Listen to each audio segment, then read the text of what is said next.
et si beau. Donc on est là pour parler de pop philosophie et de magie. Alors moi je suis un peu pop philosophe mais pas tellement magicien du tout. Et je vais vous parler d'un sujet que je ne connais pas vraiment, ce qui fait que vous en connaîtrez autant que moi à la sortie. La raison c'est que quand Jacques Serrano, notre organisateur, m'a dit est-ce que tu sais s'il y a quelque chose d'important pour la magie, je lui ai dit oui, il y a la vision, parce que j'étais en train de suivre le cours au Collège de France de José Sahel, qui est ici, José Alain Sahel, qui est le directeur de l'Institut de la Vision, et j'étais complètement fasciné par ce qu'il racontait, et je savais que ce que nous voyons n'était qu'une grande illusion, mais je ne savais pas à quel point. Et donc je vous conseille vraiment de regarder ces cours, qui sont orientés quand même beaucoup sur vraiment la médecine de la vision, et de Boton Roska, qui a fait un exposition tout à fait extraordinaire. Et je vais vous montrer des morceaux de tout ça, avant de passer à une autre façon de voir, qui est de notre vision, enfin notre cerveau sert à prévoir le monde, c'est son boulot numéro 1. Et je vais vous montrer qu'il y a des endroits où il est vraiment pas bon, et c'est assez rigolo. Alors, l'œil humain, vous savez à quoi ça ressemble à l'extérieur, puis on apprend quand on est petit à quoi ça ressemble à l'intérieur. Donc on a ça, c'est le fond, hein, on a la rétine. Il y a deux trucs bizarres dans la rétine, c'est ce trou là, ça c'est le nerf optique, et puis cette toute petite tache. En gros, il n'y a que là que vous voyez quelque chose, hein, faut vous y faire. Il y a un cristallin, bon vous savez tout ça, ça c'est très simple, on apprend ça à l'école. Et puis au fond de la rétine, il y a des choses qu'on appelle les bâtonnets et les cônes. Les bâtonnets, ça permet de voir en noir et blanc avec très peu de lumière, et les cônes, ça permet de voir en couleur quand il y a beaucoup de lumière. Donc les cônes, il y en a 3 sortes, il y a les verts, les bleus, les rouges. Enfin, ceux qui sont sensibles à la lumière verte, à la lumière bleue, à la lumière rouge. Des bâtonnets, c'est uniquement noir et blanc, et c'est ça qu'on apprend à l'école. Et à l'école, on apprend naïvement que la rétine fabrique une image qu'elle envoie au cerveau. Et vous allez voir que c'est totalement bidon, c'est complètement faux. Il n'y a pas longtemps qu'on sait ce que fait la rétine, et on le sait parce qu'on a pu faire des choses extraordinaires, comme faire marcher des rétines hors des animaux, sur des lames de verre, et puis vérifier cellule par cellule ce qui s'y passe. C'est un travail extraordinaire, je ne vous en parlerai pas. Mais en gros, maintenant, on sait que tout ce que vous avez appris à l'école, je ne dirais pas non, c'est pas pertinent, disons. Bon. Et puis, un truc vraiment très bizarre aussi, c'est que la lumière, elle vient par là. C'est-à-dire, les récepteurs, ils sont là, à l'autre bout. Et la lumière va traverser tout cet énorme tas de cellules, plus les fibres du nerf optique qui sont devant, donc tout ça c'est plein de vaisseaux sanguins et tas de machins, ce qui fait que votre image bien propre, en fait, on se demande d'où elle sort. On va voir d'où elle sort. C'est-à-dire que ce qui arrive à la rétine, c'est pas du tout une image bien propre. Alors, on dit souvent, là, l'œil c'est l'appareil photographique de l'homme. Alors ça c'est évidemment un peu vrai, il y a des choses qui sont très proches, il y a un boîtier, il y a un objectif, il y a une mise au point qui consiste à bouger l'objectif ou à le contracter chez nous, quand on est pas vieux, hélas. Et il y a un diaphragme qui permet de régler la quantité de lumière qu'on absorbe ou pas, et l'œil est beaucoup plus perfectionné là-dessus que les appareils photo. Donc ça c'est des points communs. Il y a un autre point commun, c'est qu'il y a un capteur, ici c'est pour un appareil numérique, c'est un capteur physique, on appelle un capteur CMOS, et pour l'humain, c'est la rétine. Et puis, il y a une stabilisation, ça c'est super important. Vous faites ça, et votre image ne bouge pas. Hein. Comment c'est fait ça? C'est ouf. Et vous faites ça, d'ailleurs, et votre image, elle ne bouge pas, en fait. Hein. Elle est toujours horizontale, votre image, même quand vous faites ça. Puis dans les appareils photo, il y a aussi un système comme ça. Bon. Alors, il y a une grosse différence. En photo, le capteur sert à fabriquer l'image. En fait, ce n'est pas le capteur qui fabrique l'image, le capteur, il vous sort ça. Et ça, si vous l'imprimez, ça ne va pas être terrible. Et il y a tout un tas d'algorithmes informatiques. En fait, un appareil photo, c'est un énorme tas d'algorithmes informatiques posés sur un capteur et un objectif. Mais la partie la plus importante, ce sont les algorithmes, de loin. Et donc, il y a tout un tas d'algorithmes qui vont passer sur votre image, que je ne détaille pas. Ceux que ça intéresse peuvent voir une conférence de MAPOM à l'Académie des sciences là-dessus. Et ça va nous sortir ça à la fin. Donc le boulot du capteur et des algorithmes, c'est de faire l'image. Le boulot de la rétine, c'est pas du tout celui-là. C'est pas du tout celui-là. C'est d'extraire des informations qui ne sont pas l'image. Donc la rétine va extraire tout un tas d'informations qu'elle va envoyer à plein de zones du cerveau On considère qu'il y a une trentaine de zones du cerveau qui sont impliquées dans la vision. V1, c'est la toute première, c'est là où arrivent vraiment les informations directement. V2, V3, V4 qui vont faire des tas d'agrégations, de choses qu'on ne connaît pas trop d'ailleurs à la fin. Et puis tout ça, ça va nous permettre de voir une image, d'en déduire des choses, comme par exemple qu'il y a des gens dans cette salle et tout, il y en a qu'on connaît et des qu'on ne connaît pas, ce qui est quand même pas évident. Mais surtout, ce qui est important, c'est que la rétine ne transmet pas beaucoup d'informations au cerveau. Dans une image, il y a énormément d'informations. Si on les transmettait en entier, le cerveau serait totalement saturé. L'énorme boulot de la rétine, c'est de réduire d'un facteur immense le nombre d'informations qui arrivent au cerveau. Et ça, c'est pas du tout intuitif. Alors, ce qu'il faut vraiment se rappeler, c'est ça. Ce n'est pas l'image qui arrive au cerveau, en aucun cas. Et c'est très malin de faire comme ça, vous allez voir pourquoi. Mais du coup, eh bien, ça veut dire que ce qu'on va voir, c'est pas très très réel. Alors, si on regarde déjà dans l'œil, eh bien, les cônes et les bâtonnets ne sont pas égaux. Dans la fovea, dans la partie centrale de notre regard, vous n'avez que des cônes, vous n'avez pratiquement pas de bâtonnets. Donc là, vous voyez en couleur, dans un angle tout à fait fin. Et puis autour, vous avez pratiquement que des bâtonnets, mais pas des cônes. D'accord? Ah, c'est bizarre. Donc les cônes au centre, les bâtonnets en périphérie, puis vous avez ce gros trou du nerf optique. Vous le voyez, le trou là du nerf optique, non? C'est marrant, il n'y a pas de trou dans notre image. Eh oui. Donc la chose, c'est, le jour, on voit un tout petit angle en couleur, et la nuit, on voit le reste en noir et blanc. Mais il n'y a plus de nuit, donc on ne se sert pas beaucoup de nos bâtonnets, parce qu'il y a longtemps qu'il n'y a plus de nuit, avec l'éclairage public en particulier. Les bâtonnets sont ultra sensibles, et quand il y a beaucoup de lumière, ils ne servent pas à grand-chose. Et puis l'autre chose assez bizarre, c'est que des cônes, il n'y en a qu'au milieu. Vous voyez, ça c'est dans la macula, ça, donc des cônes, il n'y en a qu'au milieu, puis sur le côté, il n'y en a pas. Vous voyez en couleur sur le côté, là. Mais vous ne voyez pas les couleurs sur le côté, donc c'est quand même assez marrant, ça. Hein. Bon. Mais c'est pas fini, ne vous inquiétez pas. Alors, la fovea, c'est ce petit bout-là, avec lequel vous voyez à l'instant en particulier. Et la fovea, ce qu'elle va faire, c'est occuper une grande partie du cerveau. C'est-à-dire, si vous regardez dans la première aire visuelle dans laquelle arrivent vos nerfs optiques, la fovea occupe une place démesurée par rapport à tout le reste. Parce que tout le reste, en fait, ça ne sert qu'à faire une vision d'alerte, une vision périphérique, et ça ne sert pas vraiment à fabriquer d'images telles qu'on la voit. Alors, donc, ici, ça va servir, la périphérie, ça sert à l'alerte. Si vous avez un truc qui arrive sur le côté, vous ne voyez pas sa couleur, mais vous le voyez arriver sur le côté, et vous avez l'alerte, et puis à la vision de nuit, du temps où il y avait de la nuit. Alors, qu'est-ce que c'est que la rétine? Alors, la rétine, c'est un truc très étonnant. Mais, je dis, vous avez la lumière qui arrive par là, qui va traverser tout ce machin.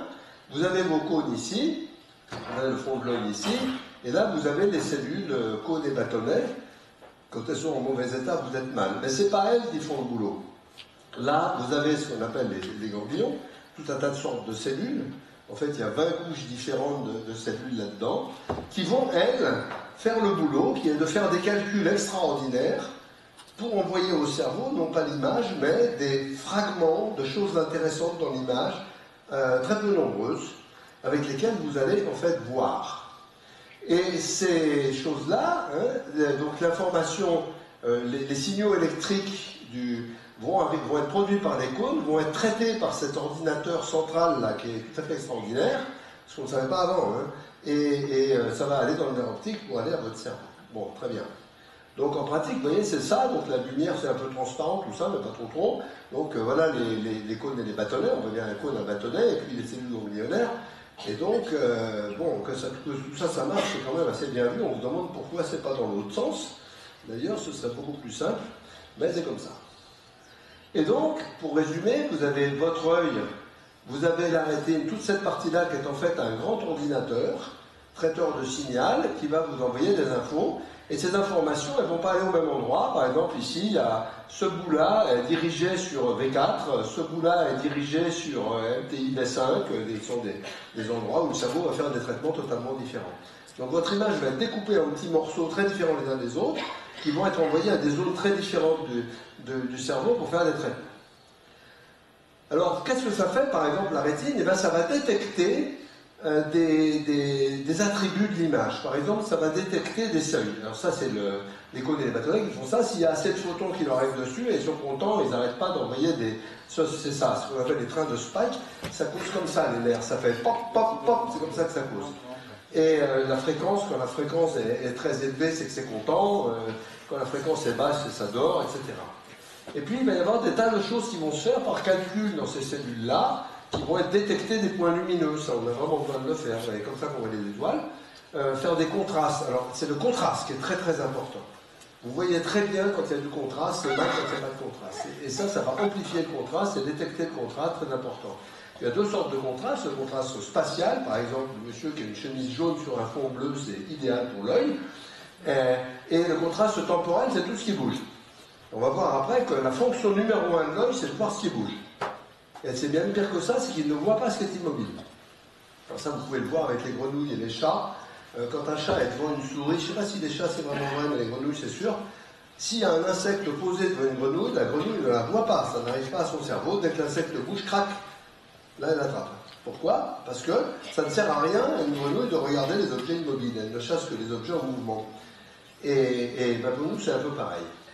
Et puis il va y avoir tout un traitement qui est fait avec ça, et donc voilà ce que fait la rétine. Je ne vous rentre pas dans les détails. Donc les attributs, par exemple, quand vous jouez au tennis, vous n'êtes pas en train d'analyser la structure de la balle de tennis, vous êtes en train de détecter par des circuits différents. Est-ce que c'est clair, est-ce que c'est foncé, est-ce que ça bouge, quelle est sa forme, où c'est, quelle est sa couleur, et un peu quels sont ses détails. Tout ça c'est fait par différentes cellules et en parallèle, c'est-à-dire ça ne se communique pas. Et un point très important pour la suite, c'est que le cerveau n'a aucun pouvoir sur la rétine. Ça va dans un seul sens, la rétine fait le boulot, le cerveau analyse, mais le cerveau ne peut pas commander la rétine. Donc quand il y a un problème dû soit à la rétine elle-même, soit à la façon de travailler de la rétine, le cerveau n'y peut rien. Et vous allez voir que les illusions visuelles sont dues à ça, et qu'elles font des progrès de jour en jour grâce à la compréhension de la rétine. Donc qu'est-ce qu'on va faire? La rétine, ce qu'elle va faire par exemple, c'est adapter. Vous voyez, je regarde là, je suis dans une zone sombre, je suis dans une zone claire. Et instantanément, la rétine va adapter l'information qu'elle voit au cerveau. Ça ne marche pas pour les appareils photo, ça. Et je regarde quelqu'un là, lumineux, et pourtant l'image à côté, elle n'a pas changé. Tiens, c'est curieux, ça c'est pas la rétine, c'est le cerveau. On va détecter des configurations, détecter des visages. Alors la détection de visage, c'est un gros boulot de la vision. Et on est hyper bon à ça, on sait reconnaître des visages très très loin. Maintenant les appareils photo le font aussi, hein. Dès que vous avez un visage dans une photo, crac, on fait la mise au point dessus. Ça c'est des détections qui ne sont pas compliquées, qui sont très malignes. Et ça sait détecter l'avant-plan et l'arrière-plan. Alors ça c'est beaucoup plus subtil. Je n'ai pas besoin de la vue en 3D pour ça, c'est conceptuel, c'est quasiment culturel. Et vous allez voir qu'on peut en profiter assez grandement en magie et en illusion. Et puis ça, c'est surtout, tout le système visuel sert à prédire ce qu'il a envie de voir. Donc typiquement, quand vous regardez là, vous voyez une très grande scène, en fait vous ne voyez presque rien dans cette scène, et le boulot du cerveau c'est de prédire ce qu'il y a ailleurs, et de vous le mettre comme image, et donc ce que vous voyez n'a rigoureusement rien d'objectif. Donc l'œil n'est pas du tout un objectif, au sens du mot objectif. Donc ça, c'est en fait, le système visuel, il sert à prédire ce que vous devez voir. Et vous allez voir que la magie, son rôle fondamental, c'est de vous montrer autre chose que ce que vous pensez voir. En fait, vous voyez tout, mais vous ne le voyez pas parce que le cerveau, ça n'arrive pas au cerveau. Et donc les magiciens vous font des trucs, vous pensez qu'ils voient ce qu'ils font, mais c'est pas vrai. C'est pas que vous ne comprenez pas, c'est que vous ne voyez pas. Tout simplement. On va voir qu'il y a des mécanismes très importants pour ça. Et puis ça sert aussi à reconstruire des informations manquantes. Par exemple, le trou du nerf optique, il n'y a pas de trou dans votre vision. Et pourquoi? Parce que ce qu'il y a dans le trou va être reconstruit assez arbitrairement par le cerveau qui va mettre ce qui lui plaît, là où il a envie. Hein. Donc quand vous regardez, ben voilà. Alors, c'est pas tout à fait aussi simple. Mais on va commencer par ça. En gros, donc ça c'est un film de Botoranska, le séminaire de Botoranska qui est tout à fait fantastique.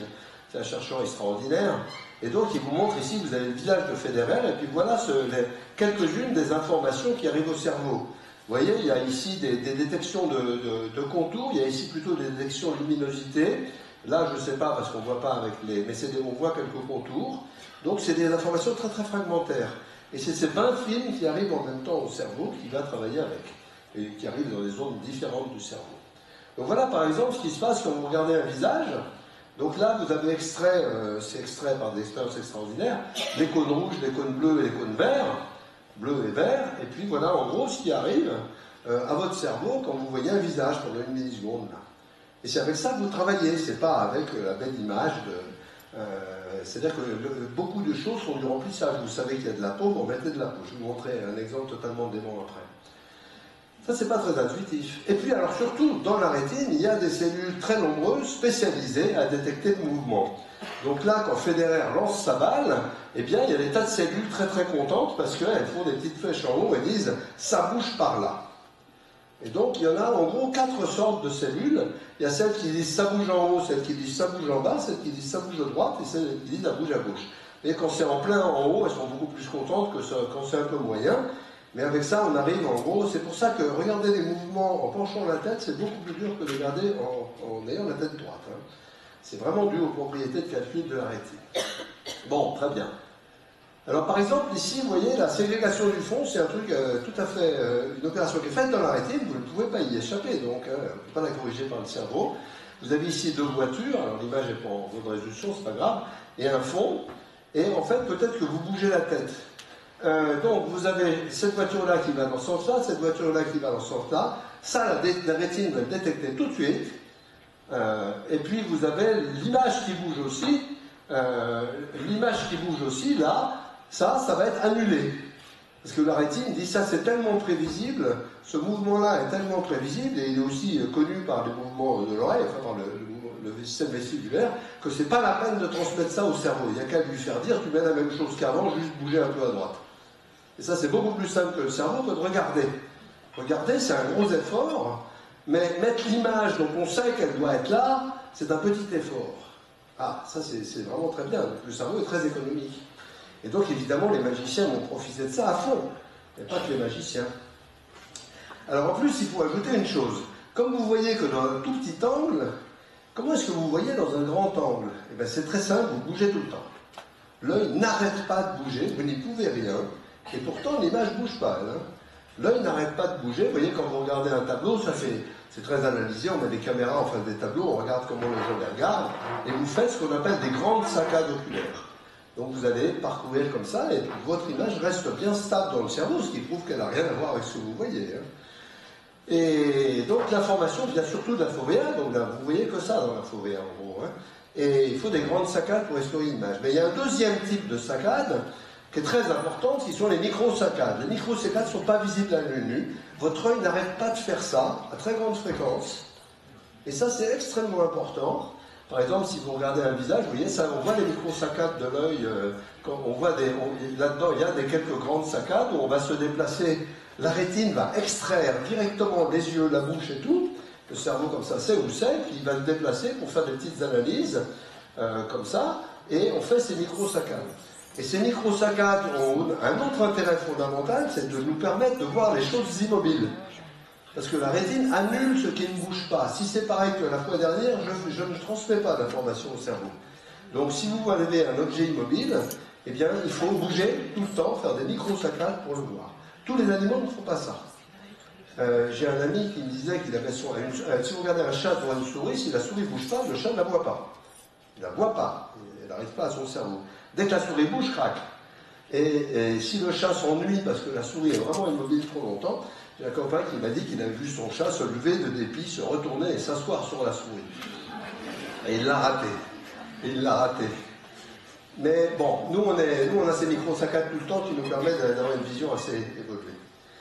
Et aussi la rétine aime bien les contrastes, elle aime bien vraiment augmenter les contrastes.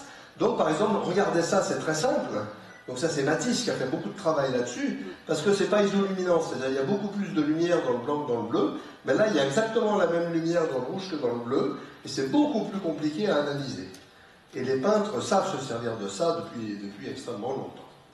Donc vous voyez, la rétine c'est un calculateur qui va extraire des informations extrêmement partielles, qui va vous envoyer. Et puis évidemment si on a des problèmes aux yeux, ça c'est Monet. Monet avait une cataracte, et il a fait 2 fois le même tableau.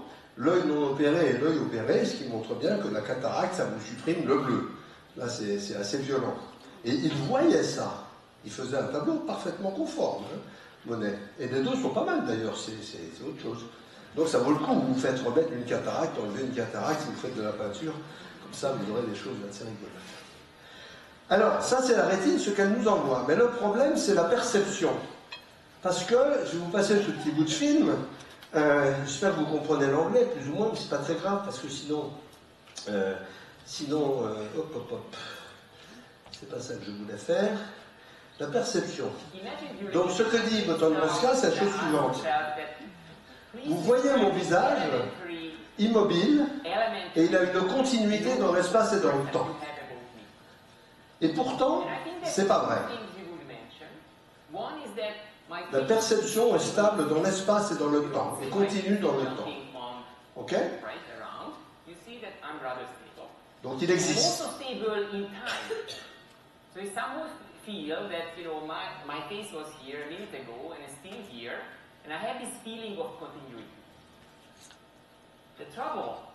Le problème, c'est ça, c'est quand vous regardez ce visage, voilà ce qui se passe sur votre œil.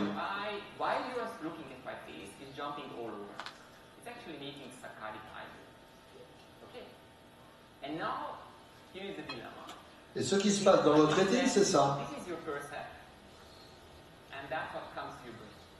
C'est vraiment ça, hein.